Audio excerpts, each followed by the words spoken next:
आज जो हमारे यहाँ पर गेस्ट हैं अभी बैक स्टेज पर, उनका अपना एक यूट्यूब चैनल है विल पावर स्टार के नाम से।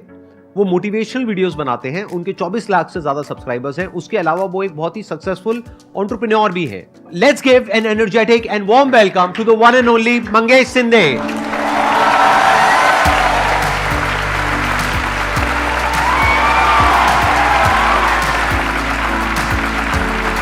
How are you doing? All good? आइए, बैठिए। आप थोड़ा सा बताइए, वैसे आपने कब ये अपना YouTube का जर्नी शुरू किया और उसके बाद में अभी आप क्या क्या कर रहे हो? सो सर, मैंने YouTube का जर्नी जो है वो 2016 से स्टार्ट किया। मैंने पहले एक YouTube चैनल बनाया था, बट उसमें 150 के आसपास मैंने वीडियोस वगैरह अपलोड कर दिए, बट कुछ कॉपीराइट क्लेम की वजह से वो पूरा चैनल डिलीट हो गया और उस टाइम पे पता भी नहीं था कि चैनल रिकवर कैसे करते हैं। तो 2017 में वापस से मैंने YouTube चैनल स्टार्ट किया और उसको ग्रो करते गया धीरे धीरे। बट विद दैट मैं कुछ स्टार्टअप वगैरह भी कर रहा था। तो उस टाइम पे मैं कुछ इंजीनियरिंग के 3rd ईयर में था और इंजीनियरिंग के 4th ईयर में आते वक्त मेरे ऑलमोस्ट 5 स्टार्टअप्स फेल हो चुके थे। तो उससे बहुत कुछ सीखने को मिला और उसके बाद फिर जॉब वगैरह करने लगा। जॉब में बहुत सारी चीज़ें सीखी, लेकिन एक माइंड स्टेबल नहीं हो रहा था, कुछ तो अलग करना था। तो सोचा कि यार अब मैं यूट्यूब चैनल कर रहा हूँ और उस टाइम पे मेरी एक हैबिट थी कि मैं अगर लोगों से बात कर रहा हूँ तो उनके जो भी इश्यूज़ है मैं उसको रिजॉल्व कर पाता था, उनको एक बेटर सोल्यूशन दे पाता था। तो सोचा यार चलो इसके ऊपर ही कुछ किया जाए और यूट्यूब चैनल के ऊपर भी ऐसी कुछ चीज़ें स्टार्ट की और वो चीज़ें वायरल होने लगी। मिलियंस में व्यूज़ आते थे और जैसे ही व्यूज़ आते थे तो मुझे कुछ ब्रांड से अप्रोच आया कि सर मुझे आपके इस पर्टिकुलर यूट्यूब चैनल पे कुछ ब्रांड प्रमोशन करना है। मैंने ब्रांड प्रमोशन के लिए ओके किया। उन्होंने पूछा कि आपका क्या मतलब क्या प्राइस चार्ज करोगे आप। तो मैंने सोचा कि यार चलो बहुत ज़्यादा अमाउंट बोल देता हूँ। तो मैंने उनको बोला कि मैं 4,000 रुपये लूँगा। और ये कब की बात थी? 2017 ये की? 2019 की बात है। 2019 में? जी। तो मैंने उनको बोला कि मैं 4,000 रुपये लूँगा। उनका तुरंत मुझे कॉल आया कि sir we are giving you 40,000 in advance for the next 10 videos. मुझे लगा फिर यहाँ पे कुछ तो गड़बड़ है। तो मैंने फिर रिसर्च वगैरह किया तो मुझे पता चला कि बॉस एक वीडियो का प्राइस ही मेरा 50,000 जा रहा है और ये लोग मुझे 4,000 में लॉक कर रहे थे। तो उसके बाद मुझे पता चला कि यार ऐसे बहुत सारे क्रिएटर्स के साथ होता है जिनको चीज़ें नहीं पता है। ठीक है, मैं तो Tier 1 सिटी से हूँ, लेकिन अपार्ट फ्रॉम दैट बहुत सारे ऐसे लोग हैं जो कि Tier 2 Tier 3 सिटीज़ से है, उनको ब्रांड प्रमोशन क्या होता है वो भी नहीं पता। तो Tier 3 सिटीज़ के लोगों के लिए भी हम लोग वहाँ पे कुछ कर सकते हैं, ऐसे ब्रांड्स हम लोग लेके जा सकते हैं उनके लिए। तो एडसेंस से उनको जो एक रेवेन्यू मिलता है, अपार्ट फ्रॉम दैट उनके लिए एक साइड सपोर्ट हो जाएगा जो उनके कंटेंट को इम्प्रूव करने के लिए या फिर उनके क्वालिटी को इम्प्रूव करने के लिए हेल्प करेगा। So we started the company Will Star Media. तो उसके बाद फिर हम लोगों ने क्रिएटर्स के साथ काम करना स्टार्ट किया and today we have worked with 5,000 creators all over the India till date. आपकी टोटल रेवेन्यूज आप थोड़ा शेयर करना चाहेंगे कि जो आपका ये जो वेंचर है विल स्टार मीडिया, इसकी टोटल एनुअल रेवेन्यूज कितनी है? अभी इस साल हम लोग क्रॉस कर लेंगे ऑलमोस्ट 10 करोड़ का रेवेन्यू। 10 करोड़ का आप रेवेन्यू क्रॉस करेंगे? तो मुझे ये पूछना है कि आपने 5 स्टार्टअप किए थे, तो उसका क्या मतलब मोटिवेशन क्या था कि आपने उसको एक और स्टार्टअप स्टार्ट करा जो आप सक्सेसफुली हो चुका है? सी, मैंने बहुत सारी चीज़ें स्टार्ट की थी, मतलब ट्रेडिशनल से लेके टेक तक। तो मोटिवेशन तो ऐसा था कि कुछ तो अलग करना है, कोई तो प्रॉब्लम सॉल्व करनी है। तो उसी प्रॉब्लम को सॉल्व करने के लिए मैं अलग अलग चीज़ें ट्राई कर रहा था और अलग अलग चीज़ें फेल हो रही थी। बट जब ये YouTube का चीज़ मुझे मिला तो ऑटोमेटिकली मुझे बहुत बड़ा प्रॉब्लम और बहुत बड़ा लूप होल वहाँ पे मिला। And business is all about loopholes and the issue you are solving. जितना बड़ा इशू उतना बड़ा बिजनेस। तो वो इशू मुझे मिला और उसी इशू को मैंने एज अ बिजनेस बना दिया। मतलब इन्होंने खुद एक प्रॉब्लम को फेस किया। yes. और जब फेस किया तो इनको खुद पता था एग्जैक्टली कि वो प्रॉब्लम क्या हुई। वो जो एग्जांपल इन्होंने दिया था, इन्होंने वो 4,000 रुपए वाला, जिसका एक्चुअल में मार्केट रेट 50,000 रुपए था, राइट? तब इनको रियलाइज हुआ कि कितनी बड़ी प्रॉब्लम है और कितनी बड़ी अपॉर्चुनिटी है। फिर इन्होंने बाकी भी यूट्यूबर्स को कॉन्टैक्ट किया और धीरे धीरे अपना एक ऐसा नेटवर्क बना लिया ब्रांड्स का और यूट्यूबर्स का, जिनको आप आपस में कनेक्ट कर रहे हैं। और बीच में आपका अपना परसेंटेज है, whatever, right? So one more question कि कई बार ऐसा होता है कि बच्चों के पेरेंट्स अलाउ नहीं करते स्टार्टअप करने के लिए। बच्चा जाता है कि मेरे को स्टार्टअप करना है, बट फैमिली कहती है, पेरेंट्स कहते हैं आपने इतनी एजुकेशन करी है, ये कोर्स किया है, हमने इतना इन्वेस्ट किया है, आप जॉब में जाओ, आप गवर्नमेंट सर्विस में जाओ। तो स्टार्टअप के लिए किस तरीके से पेरेंट्स को हम कन्विंस कर सकते हैं या वो हमारे साथ सपोर्ट में आए? मैम बेसिकली मैं तो एक मैकेनिकल इंजीनियर हूँ और एक मैं MNC में जॉब कर रहा था। तो कंपनी मुझे लंदन भेज रही थी for the next few years, but मैंने वो अपॉर्चुनिटी रिजेक्ट करके कंपनी में रिज़ाइन दिया। बिना घर वालों को बताए। उस वक्त मेरे पापा मेरे से 3 महीना बात नहीं कर रहे थे।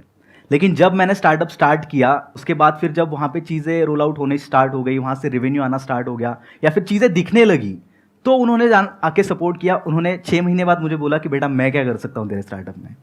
तो that was a motivation for me. मुझे ऐसा लगता है कि आप अगर घर वालों को कन्विंस करने के लिए चीज़ें करोगे ना तो कभी नहीं होगा। आप उनको प्रूव करके दिखाओ कि I am able to do this. जब आप उनको प्रूव करके दिखाओगे कि ये मैं कर सकता हूं, तो उनके साइड से आपको कोई चीज मांगने की जरूरत नहीं पड़ेगी, उनके सपोर्ट मांगने की जरूरत नहीं पड़ेगी। वो ऑटोमेटिकली बाय डिफॉल्ट आपको सपोर्ट करना स्टार्ट कर देंगे। अगर हम दूसरी साइड से देखें, मान लो कि आप खुद एक पेरेंट हो और आपका कोई बच्चा है जिसकी एज है 18-19 साल, यस सर।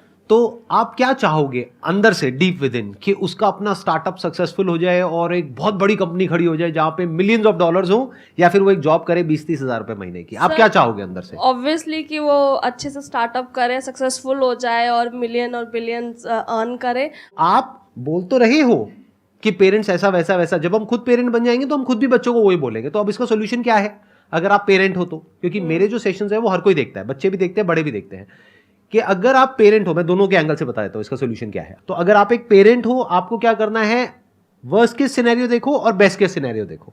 मान लो मेरी कैपेबिलिटी है 1 लाख रुपए तक का रिस्क लेने की, वो मैं उठा करके बच्चे को दे सकता हूं और बोल सकता हूं अब ये 1 लाख रुपए है, अब इसमें तुझे पढ़ाई करनी है पढ़ाई कर, बिजनेस करना है बिजनेस कर, इसको उड़ा देना है उड़ा दे, तेरी लाइफ है, इसके आगे मेरे से कुछ भी एक्सपेक्ट मत करियो क्योंकि मेरे पास में है ही नहीं तेरे को देने के लिए।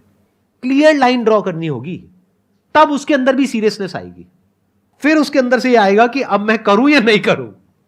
नहीं तो हो क्या रहा है, वो बच्चा बोल रहा है मुझे करना है, पेरेंट्स कह रहे हैं नहीं करना है, यही सब चले चले जा रहा है।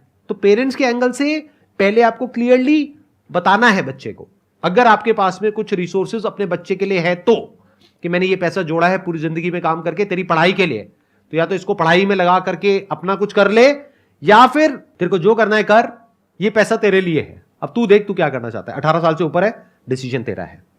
और अगर आप ऐसे पेरेंट्स के बच्चे हो जो कि कुछ करना चाहते हो और आपके पेरेंट्स आपको सपोर्ट नहीं कर रहे हैं, तो आपको क्या करना है, अपने पेरेंट्स की सिचुएशन को समझना है।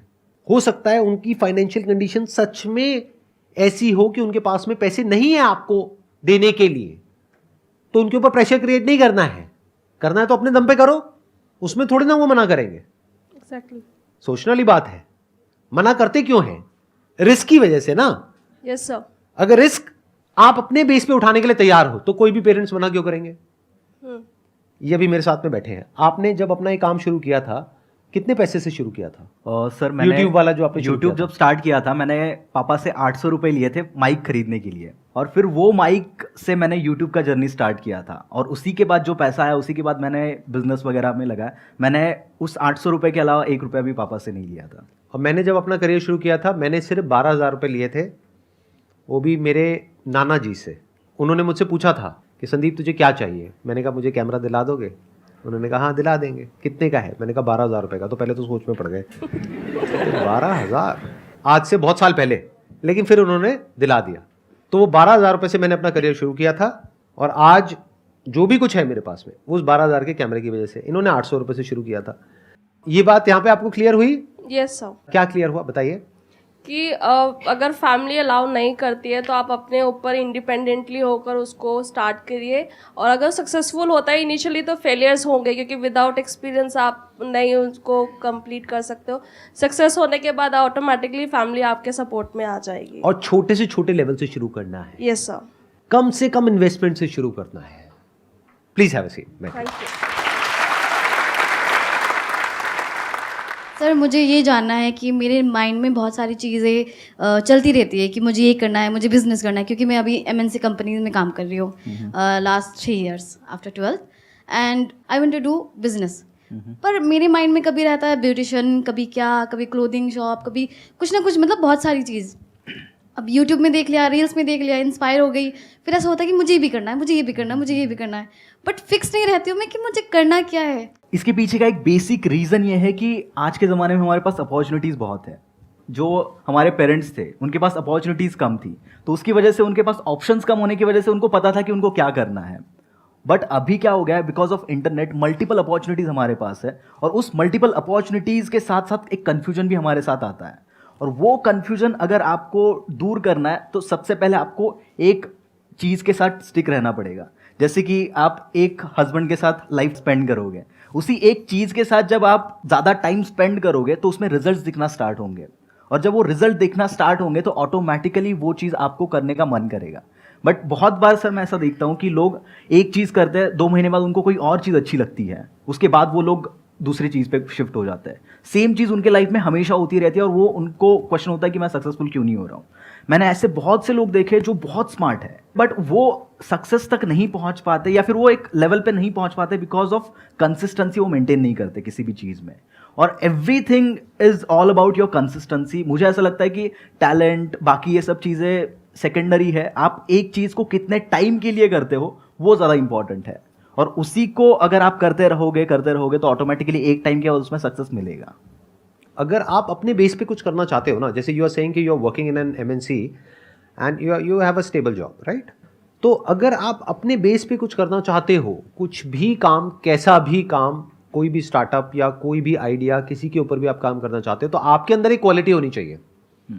ये आपको अंदर की बात बता रहा हूँ, एंटरप्रेन्योर्स के जो माइंड की बात एक एंटरप्रेन्योर ही समझता है, बाकी लोग नहीं समझते हैं। बहुत बड़ा सीक्रेट है ये। आपके अंदर एक ऐसी क्वालिटी होनी चाहिए कि आप अपने आप को इमेजिन कर सको क्लियरली कि 2 years, 3 years, 5 years down the line जो लोग उस फील्ड में सक्सेसफुल हैं, क्या आप अपने आप को वहां पर देखते हो?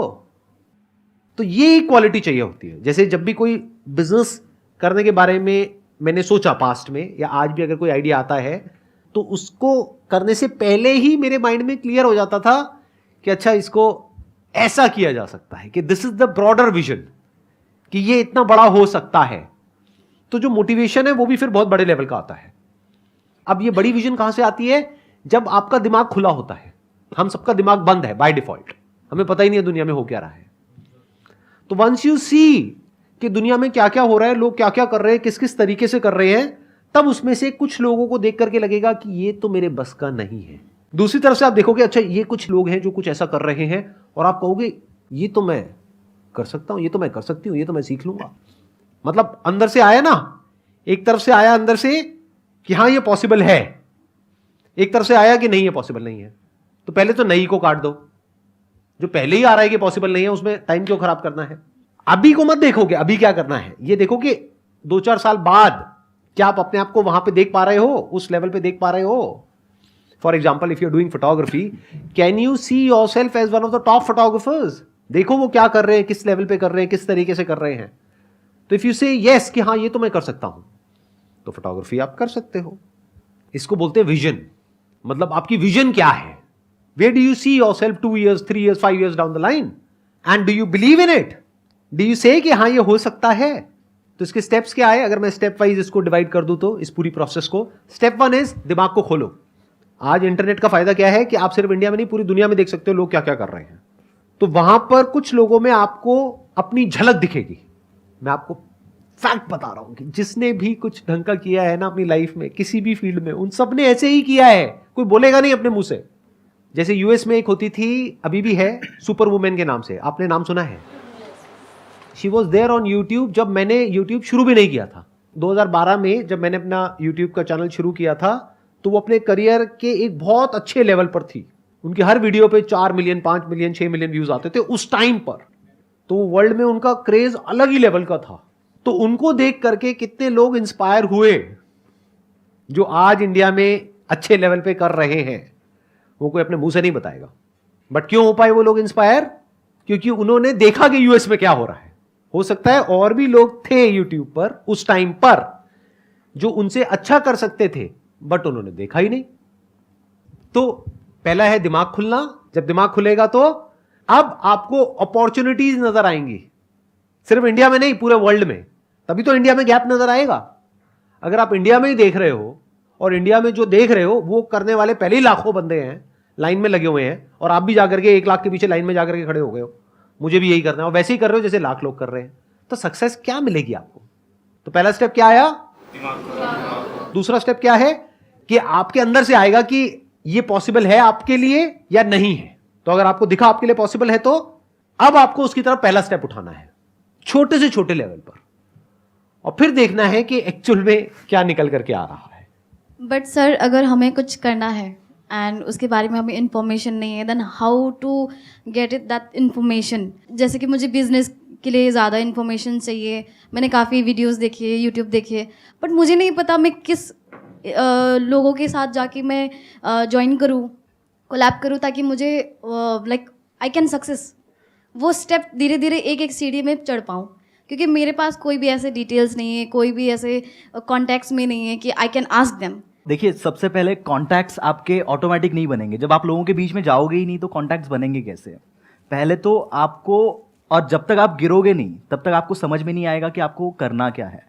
मैं आपको एक चीज़ बताता हूँ, मतलब एक सिली मिस्टेक मैंने किया था जब मैंने मेरा पहला स्टार्टअप स्टार्ट किया था। मेरे पास 1000 रुपीज़ का इन्वेस्टमेंट था। उस 1000 रुपीज़ से मैंने बाकी सब चीज़ें करने से ज़्यादा मैंने 1000 कार्ड छपवा लिए, जो आज तक मेरे पास पड़े, एक भी यूज़ नहीं हुआ उसका।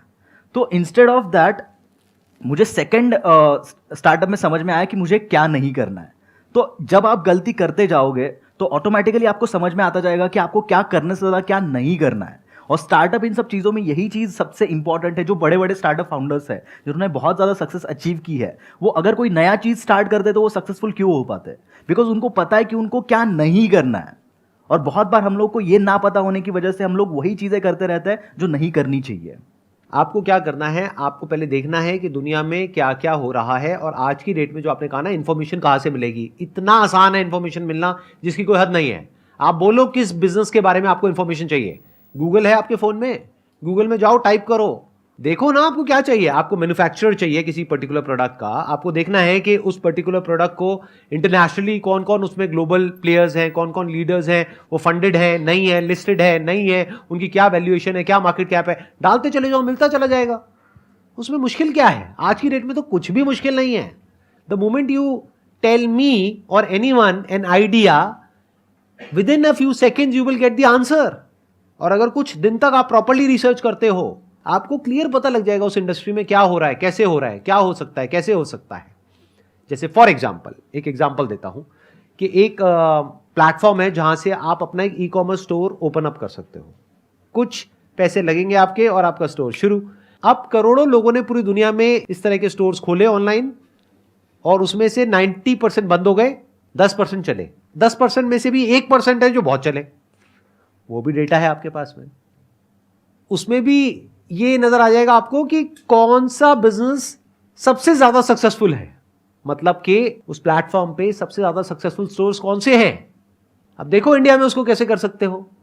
इसमें मुश्किल क्या है? थोड़ा सा दिमाग ही तो चाहिए ना, स्मार्ट वर्क चाहिए।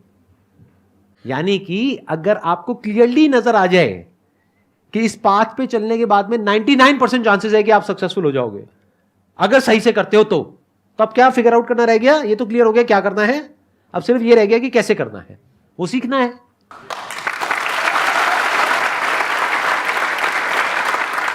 Thank you so much for coming. Thank you.